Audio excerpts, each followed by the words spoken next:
नाही जाऊबाई, मला नाही पटत आहे तुमचं म्हणणं. चुकून तिनं आमची खोली मागितली तर काय करायचं आम्ही? तुमचं बरं आहे हो, तुम्हाला आहे अशी मोठी खोली. पण लक्षात ठेवा जाऊबाई, त्या सावीच्या मनात जर आलं ना तर ती तुमची ही खोली पण काढून घेऊ शकते. शाले, जरा जास्त बोलतेस असं वाटत नाही का तुला? अहो काय मग मागू शकते ना ती, पण मागितलं तर नाही म्हणणार आहे भाई तुम्ही? हा बघ, नाहीच म्हणणार. आणि आम्ही आमची खोली का द्यायची? तसं बी कुणी सन्मानाने बहाल केली नाहीये आम्हाला ही खोली. आम्ही आमच्या हिमतीनं मेहनतीनं बळकावली आहे.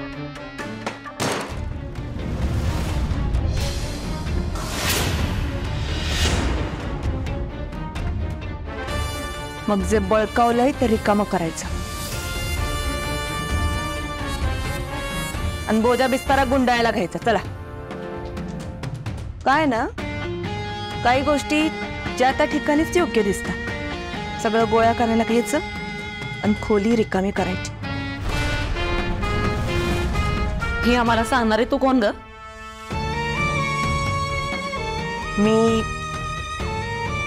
मी या घरची मालकी. विसरला? नाही, मी आठवण करून देते ना. आता हे घर माझं आहे. हा, कारण या घराची वारसदार आहे. त्याच्यामुळे मी सांगितलेलं ऐकायचं.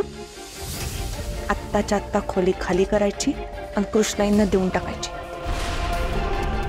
त्यांची खोली त्यांनाच मिळाली पाहिजे. अगं एवढा त्रास करण्यापरीस आधी कृष्णाईंना तरी विचार, त्यांना त्यांची खोली हवी आहे का ते? नाही, हे समज करण्याआधी तुझ्या माहितीसाठी म्हणून सांगतो की कृष्णाईंनीच ही त्यांची खोली आम्हाला दिली आहे. हा,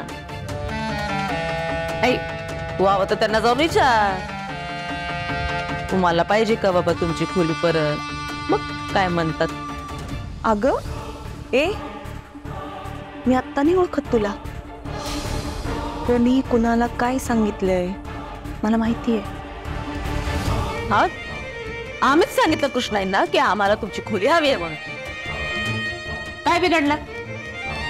बळकावली आम्ही खोली. हा, मग काय काढून टाकणार का आम्हाला खोलीच्या बाहेर? ते नाही हिम्मत तर खोलीच्या बाहेर घालून तर दाखव आम्हाला.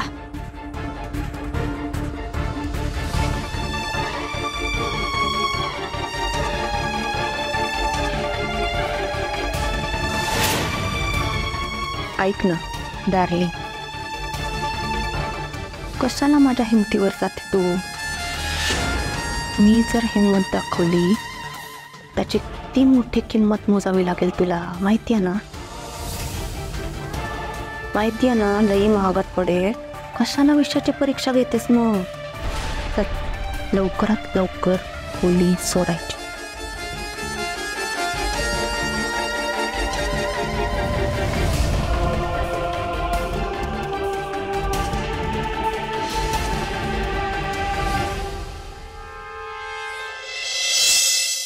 तुम्ही पाहिलं का त्यांना पैसे वाटताना? होय साहेब, आम्ही आमच्या डोळ्यांनी बघितलंय. हा मालक, कानकांची नाईट ड्युटी करून जेव्हा मी घरी येत होतो ना, तेव्हा 4-5 जण अशी मोठी बॅग घेऊन गावात हिंडत होते. मी आणि विषयाने आम्ही जेव्हा त्यांचा पाठलाग केला ना, तेव्हा ते आपल्या माळावरच्या कारखान्याचे सभासद नाहीत का, त्यांचं घर गाठून आहे ना, त्यांना पैसे वाटायचं काम करत होते. 1-2 जणांच्या घशात घातले त्यांनी पैसे. पण जेव्हा आम्ही दांगडा केला गावात, तेव्हा हे बळराम शेठचे माणसं पळून गेले. हे जर असंच सुरू राहिलं आणि यांनी माणसं विकत घेतली तर आपण गोत्यात येऊ. हा, 2 पैशांसाठी मतं विकायला पुढं मागं बघत नाही हे लोक. आता ते गणप्याच घ्या ना, सभासद करून घ्या म्हणून माग लागला होता का नाही तुमच्या, आणि आता पैशांसाठी त्यांच्याकडे गेला. बरं शांत हो. रामा, पुन्हा असं काही घडलं तर मला कळवा. आपण रेतसर पोलिसांमध्ये तक्रार करूयात. आचारसंहिता चालू आहे, कोणताही वाद नकोय. आपल्या माणसांचं आयुष्य बर्बाद करायला मागे पुढे बघणार नाही ते लोक. त्यामुळे कोणत्याही वादात, कृपा करून कोणत्याही वादात किंवा कोणाची विटंबना करण्याच्या भानगडीत पडू नका. हो, पण मला माहिती आहे तुम्ही सगळे माझ्या पाठीमागे खंबीरपणे उभे आहात, मला माहिती. हे बा मालक, किती बी नाही म्हटलं ना तरी यांचा चोरीचा मामला हळूहळू बोंबला हे सुरूच राहील. अरे असू देत ना. मला सांगा, ते पैशाने विकत घेतायत ना मतं? आपण लोकांना भेटून त्यांची मतं परिवर्तन करूयात. आता किती बी झालं मालक, तरी इलेक्शन जवळ आले. किती बी नाही म्हटलं तरी सुद्धा इलेक्शनसाठी पैसे लागतातच. जाहिरात करायला पैसे लागताय, ते बोर्ड लावलंय, फ्लेक्स टाकलाय आणि याच्या सगळ्यांसाठी पैशाची जमाव तर करावी लागेल ना मला.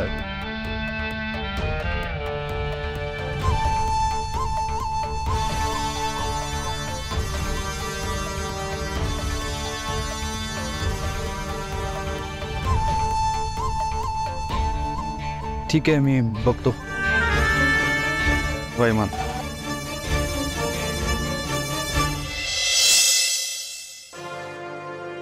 काय बनवलंय चवना चोता,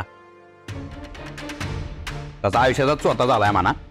भाऊजी, ही अवस्था फक्त तुमची नाही, तर आता आपल्या समध्यांचीच झालेली आहे. सावी, एकमेव त्या सावीमुळं. बरोबर बोलताय जाऊबाई तुम्ही. जेव्हापासून कळलंय ना ही सावी या घरची वारसदार आहे, तेव्हापासून काही सूचना झालंय बघा. सारखी भीती वाटून राहते. आता ही बया काय करण, मग काय करण, तिचा ना काही नियमच नाहीये बघा. सत्य आहे बघा. ठीक आहे, पण शुभ बोलणाऱ्या म्हटलं तर मांडवाला आग लागली. पुढे आहे का घरात? का गेले सगळे त्या सावी देवीच्या पाठीमाग? नारायण साहेब, दरवाजा माझा बाप उघडणार आहे. उघडतो साहेब. या टायमाला कोण आले मारायला? साहेब बघा हे कोण आलंय.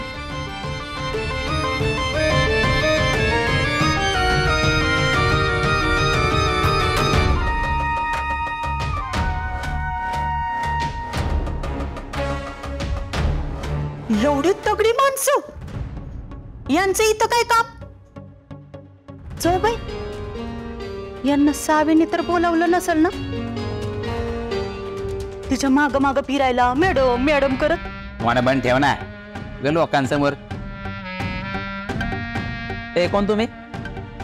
आम्ही मोहरसाली पॅकेज कडून आलोय, सामान शिफ्टिंग करायचं होतं. कसलं सामान? हे कवटेकरांचं घर आहे. हा, तुमचा पत्ता चुकला असेल, जा चला निघा. पत्ता तर हाच सांगितलं. अरे हो, अरे कुणी बोलावले? हा, बोलावलंय कुणी? मी बोलवलंय.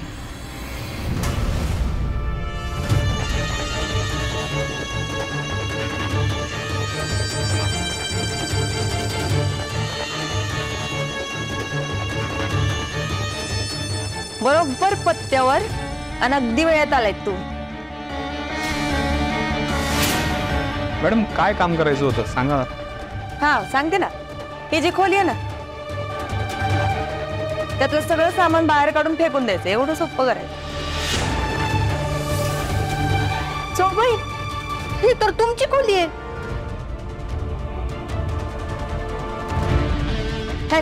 मागे मागे मागे जा, मागे मागे वा.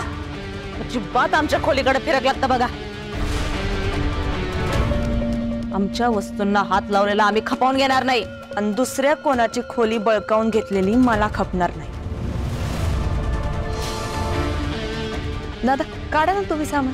थांबा थांबा म्हणते ना. बलराम भाऊजी, पोरा ना काहीतरी नुसते उभे काय. ए, मालकीन कोण आहे? दादा, जा ना तुम्ही, काढा सामान.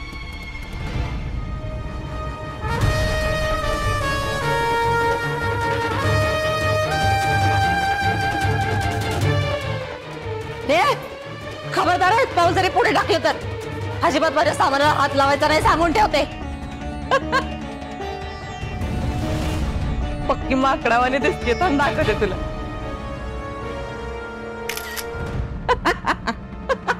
तुझ्या पण मी ए, मग अशी प्रेमाची भाषा कळली नाही ना, म्हणून तुला पटकन कळेल त्या भाषेत सांगितलं. चला चटकन या खोलीतलं सामान बाहेर आणि या खोलीतलं सामान आत.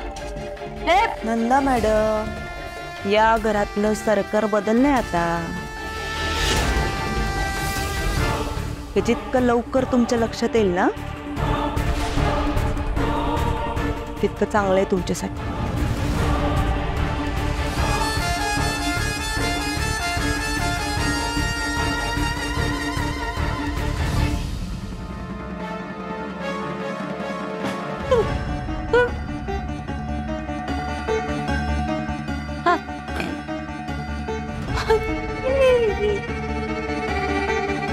शाले शाले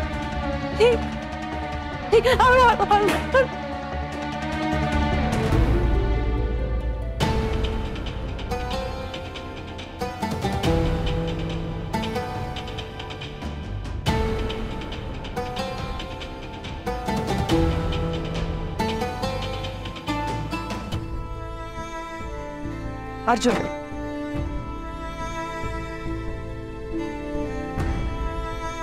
कसा आहेस? मला खूपदा वाटलं तुला परत घेऊन यावं, पण आता जिथे मी असेन तिथे तू नसशील हे मला माहिती. हे बघ अर्जुन, यापुढे माझा सहवास मी तुझ्यावर नाही घालणार. तुला जेव्हा केव्हा मनापासून वाटेल तेव्हा तू परत ये.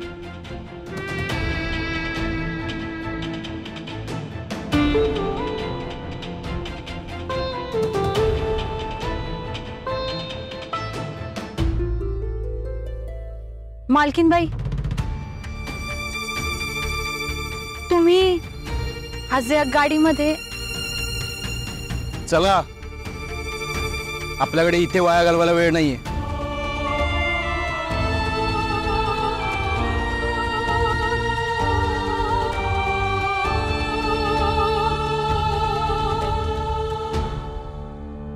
मला बहिणी, मालकीनबाई, कुठे जातात एवढे सगळे? अर्जुन साहेबांनी मीटिंग बोलवली, तिकडेच चाललोय बघा. मीटिंग? कसली मीटिंग? अहो निवडणुकीची, त्याची चर्चा करायची आहे बघा. आणि तुम्हाला तर माहिती आहे दुसरी अडचण. कुठली अडचण? अहो पैशाची. अहो इलेक्शन आले ना तोंडावर, मग त्याला काय कमी पैसा लागतोय का बघ. मग त्याची जुळवाजुळव करायला चाललोय. मग काही ठरलंय का तसं? हा म्हणजे अर्जुन साहेब म्हणत होते आपण पतपेढीमधून लोन काढू म्हणे. आता बघू मीटिंग मध्ये काय ठरतंय ते. बरं तुम्ही येताय का मीटिंगला? नाही, म्हणजे माझं थोडं काम आहे. बरं मी येते. संध्याकाळी समजा सांगतील अर्जुन साहेब तुम्हाला.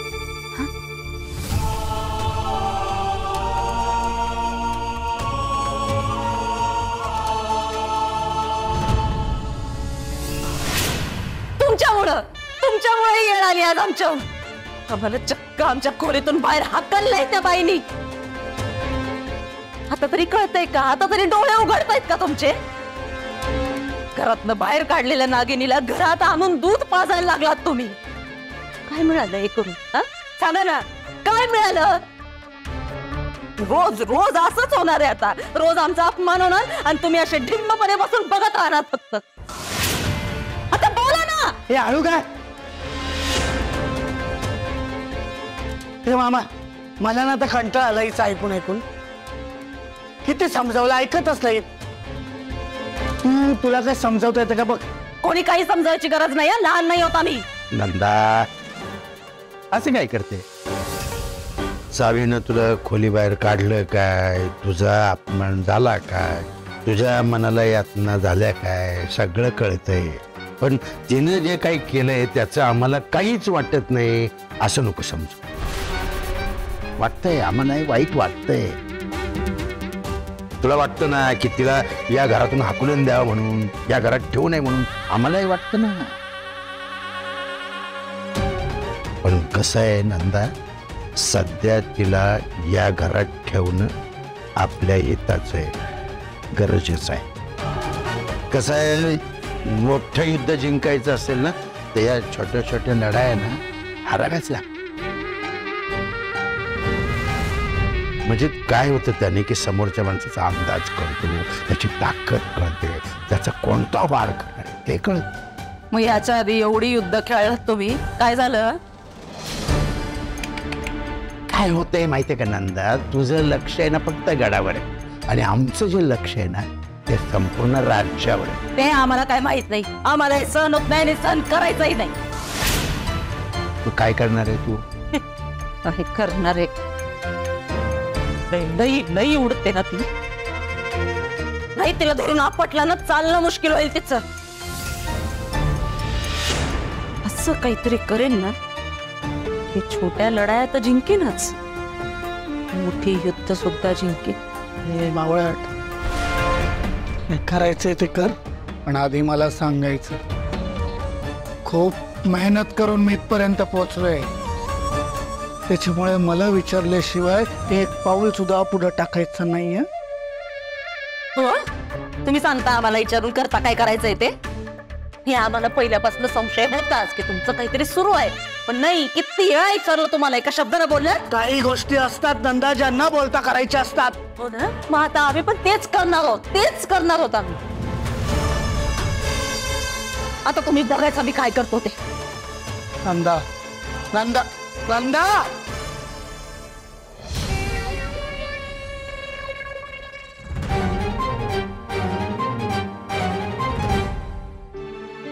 काय झालं शिफ्टिंग? होय मॅडम, सगळं व्यवस्थित लावून दिले. अरे वा, चांगले चांगले, थँक्यू. आणि पेमेंट ऑलरेडी केलंय बरं का? Thanks ma'am. पुन्हा काय असेल तर नक्की सांगा, येऊ आम्ही. नक्की.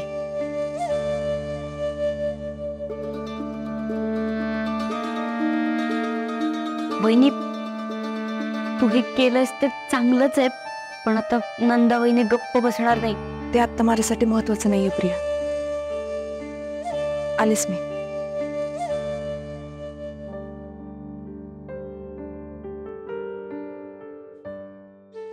कृष्णा इतर पोथी वाचतायत. जाऊ दे, नको डिस्टर्ब करायला. सावित्री, काही काम होतं काय आमच्याकडे? हा म्हणजे थोडं होतं, पण तुम्ही पोथी वाचत होता ना, म्हणलं डिस्टर्ब नको करायला, म्हणून जात होते. अगं नाही, छानच आहे आमचं.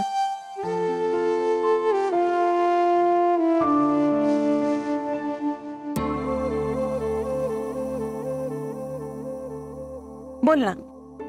नाही झालं असेल तर मग येता माझ्यासोबत. कुठे? इथेच, म्हणजे घरात. काही झालंय का सावित्री? नाही नाही, तुम्ही या ना, तुम्हाला कळेल. प्लीज. बर.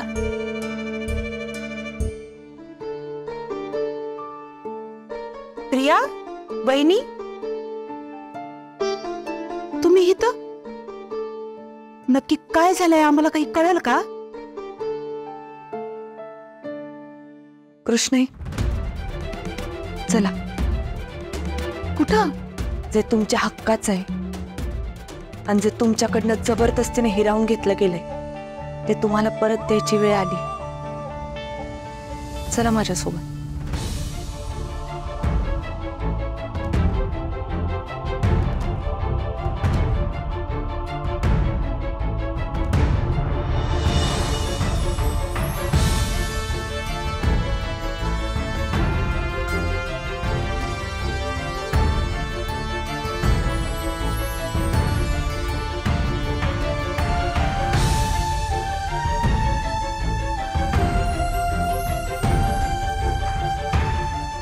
कृष्ण,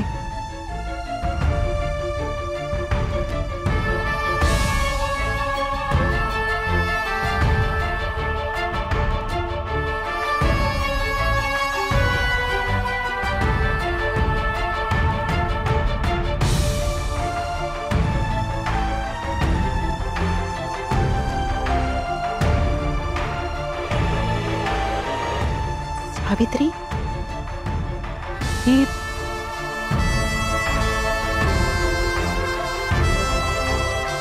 बघलास?